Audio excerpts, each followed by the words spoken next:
তিস্তা বাংলাদেশের এক মহামারীর নাম। এই তিস্তার কারণেই বাংলাদেশের প্রতি বছর হাজারো কোটি টাকা লস হয়। আবার এই তিস্তাই বাংলাদেশের উত্তরাঞ্চলের লক্ষ লক্ষ মানুষের জীবন জীবিকার অত্যন্ত গুরুত্বপূর্ণ ভূমিকা রাখে। তিস্তা যেমন আমাদের আহার দিয়ে বাঁচিয়ে রাখে, তেমনি ঘরবাড়ি ছাড়া করতেও ছাড়ে না।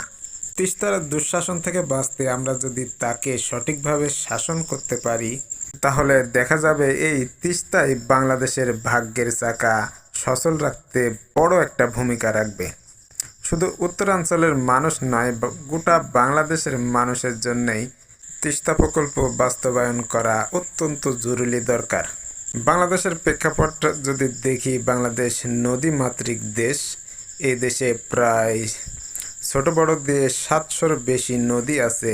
কিন্তু বর্তমান বাংলাদেশের পরিস্থিতি এমন, শুকনা মৌসুমে সেই সমস্ত নদীগুলোতে গিয়ে আপনি কোনোভাবেই চিনতেই পারবেন না যে পূর্বে এই সমস্ত নদীতে বা এই সমস্ত জায়গায় পানি ছিল। তাই তিস্তা প্রকল্প বাস্তবায়নের মাধ্যমে এই সমস্ত নদীগুলোকে আবারও পুনরুজ্জীবিত করা যাবে। তাই তিস্তা প্রকল্প বাস্তবায়ন করা ছাড়া আমাদের বিকল্প আর কোনো পথ নাই। এই প্রকল্প যদি আমরা বাস্তবায়ন না করতে পারি, তাহলে উত্তরাঞ্চলের মানুষের যেমন দুর্দশা, প্রত্যেক বছরই তারা ঘরবাড়ি ভিটেহারা হবে, মাঠের পর মাঠ কৃষি জমি নষ্ট হবে, তেমনি বাংলাদেশও চরমভাবে ক্ষতিগ্রস্তের তালিকায় থাকবে। চীন যেহেতু অতি আগ্রহ দেখাচ্ছে এই প্রকল্প বাস্তবায়ন করার জন্য, অর্থায়ন করার জন্য, আমরাও সেই পথেই হাঁটতে চাই। আমরা এই প্রকল্প কোনোভাবেই ভারতকে করতে দিতে পারি না।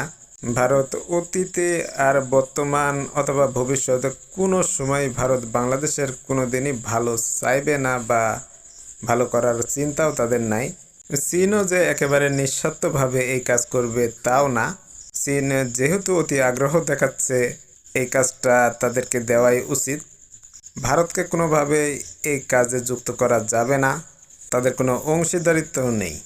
বাংলাদেশের একটা বিষয় কোনোভাবেই মাথাতে ঢুকে না, প্রত্যেকটা কাজ বা প্রত্যেকটা প্রকল্প বাংলাদেশ হাতে নিলে সেখানে ভারতের এক প্রকার পার্টনারশিপ থাকে।